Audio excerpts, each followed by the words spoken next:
Milwaukee Climate Strike is demanding that We Energies divest from fossil fuels and transition to 100% renewables by 2030. Sanchez was released after being held in question for an hour. Officers told him that it was the woman working at the gift shop who made the 911 call and reported that he was carrying a rifle. Mothers Against Gun Violence are demanding people put their guns down. They're actually marching to the site of a homicide that occurred just hours ago. It's 5:31. Welcome back. A judge heard oral arguments Wednesday in the case of a 2019 road washout on the Standing Rock Reservation that left 2 people dead and 2 more injured. At the Lights for Liberty demonstration in Vigil, they're making a list of demands. The first one, of course, close the camps, as you can see on these halogen signs. Here's the hitch. Representative Nathy says when House Bill 1425 was gaining momentum in the legislature, the State Investment Board established their own in-state investing program, knowing that the legislature had broad support for in-state investing. 5 years ago, this was the site of the largest encampment with thousands of water protectors, many of whom were indigenous. Now, it's easy to look back on No Dapple as a divisive time where one side was pitted against the other,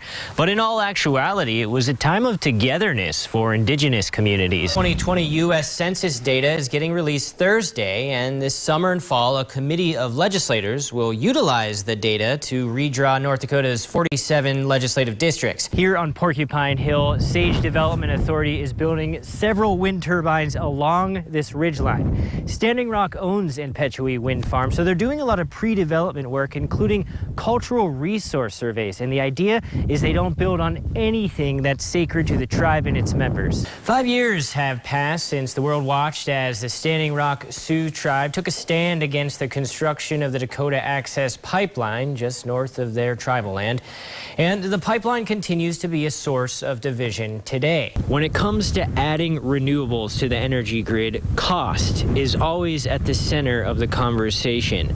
North Dakota Transmission Authority Director John Weida says out here in North Dakota, it takes about $1 million per mile to transport energy. NextEra Energy's Oliver 3 wind farm has 48 turbines. It outputs about 100 megawatts. And Downhauer tells me on a day like this, it produces max power. For almost a decade, North Dakota has been known as the nation's second biggest oil producer, but that could be changing. The U.S. Energy Information Administration reports New Mexico produced more barrels of oil per day in March than North Dakota.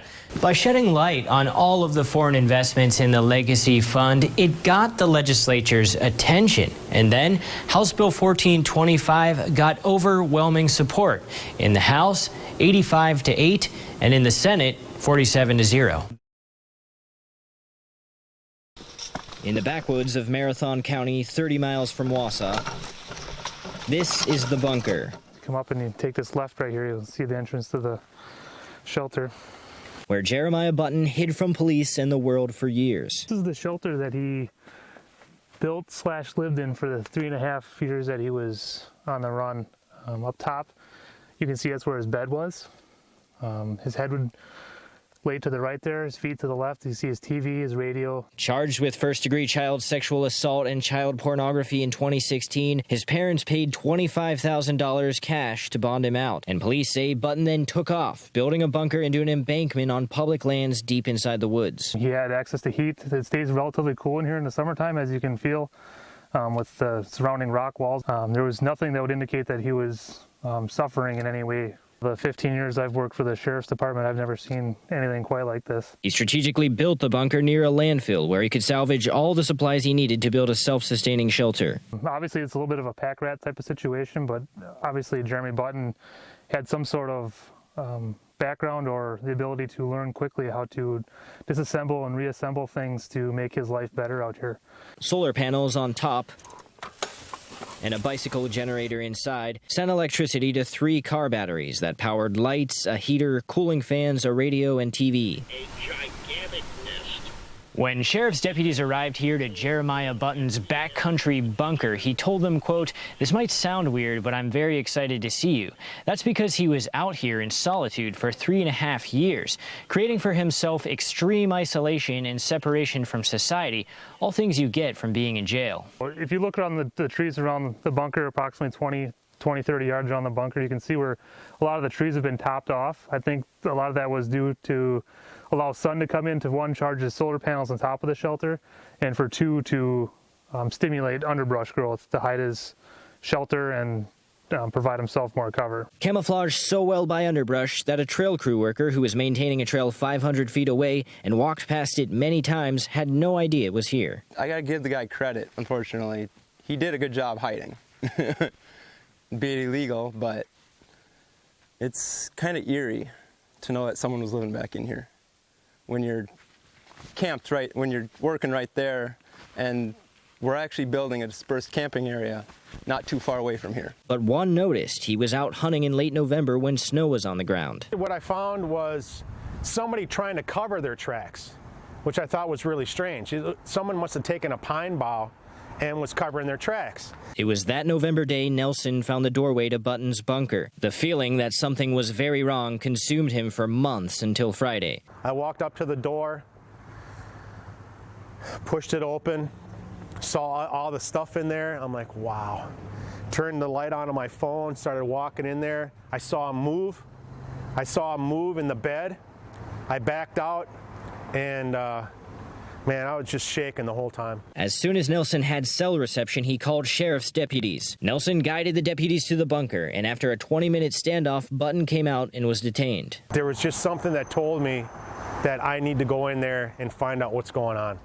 So that's what I did, and luckily the guy's behind bars, and hopefully the people that he offended sleep better knowing he's behind bars. After the long arm of the law finally caught up to him. In Wausau, Josh Meny, Spectrum News. Here at KX News, we've been getting lots of pictures from you, our viewers, showing us the progress you've been making on your home gardens this year.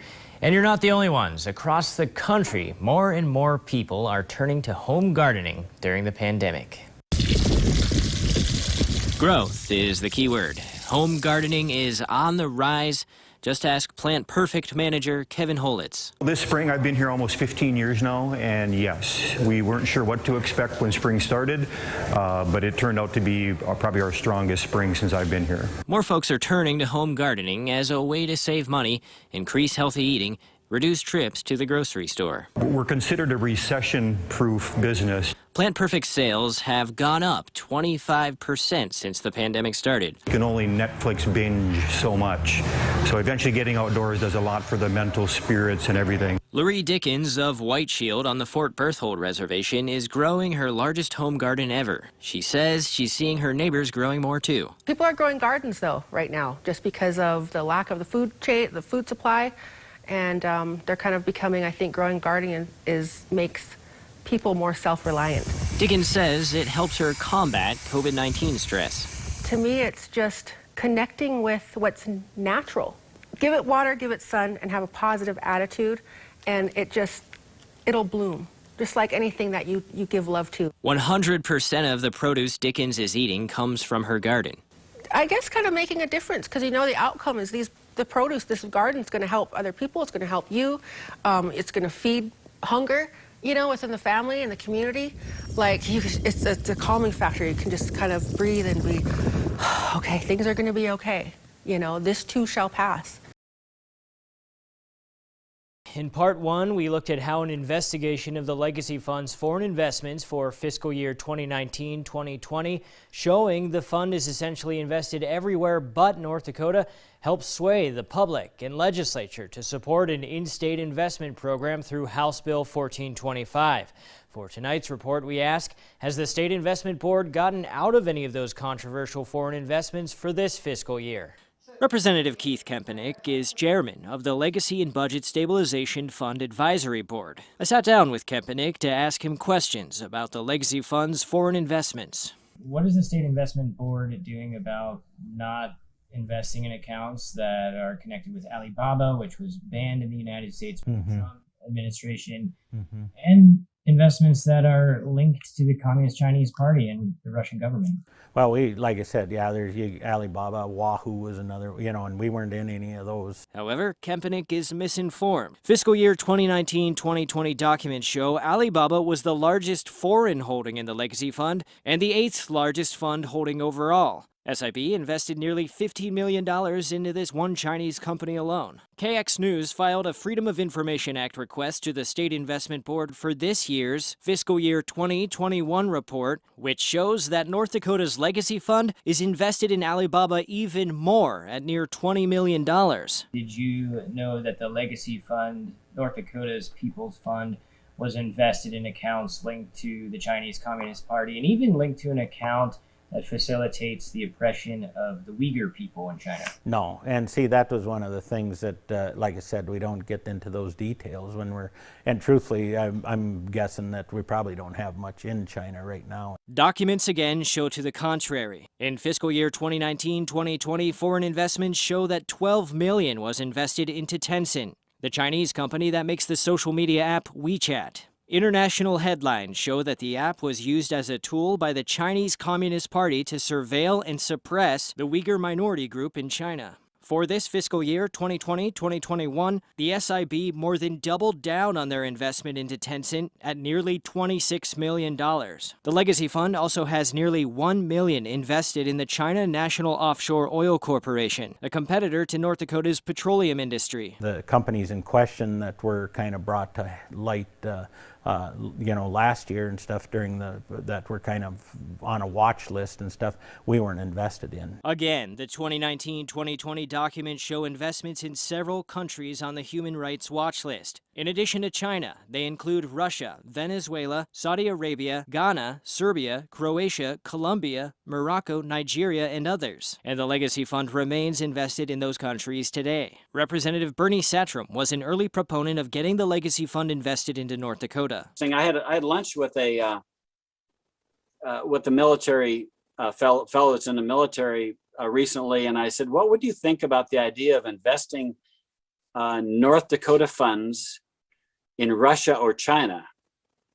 It was interesting. He wasn't looking at it necessarily from a financial standpoint, but he said, from a military standpoint, sounds a lot like aiding and abetting. Satrom helped spread awareness of the scope of the foreign investments as a way to gain momentum for House Bill 1425. So what if we make a lot of money with some Chinese company that's ripping people off and doing the wrong thing? I don't think any North Dakotans would stand for that. And I think as legislators, you're going to be hearing a lot more in the next session and the days to come. As we explained in Part 1, the State Investment Board created their own in-state investment program. SIB chose one of the firms recommended by Callan, 50 South Capital, which is also located out of state, to manage 3% of the equity portion of House Bill 1425 that will streamline the process for in-state investing. And with the special session starting on November 8th, Representative Nathy confirms he's moving to write new language in House Bill 1425. That will be voted on by the legislature during the special session. In Part 3, we'll examine the process in which Callan recommends money managers. Stay tuned for that and the latest in the ongoing power struggle to make legacy fund dollars accessible to in-state investing.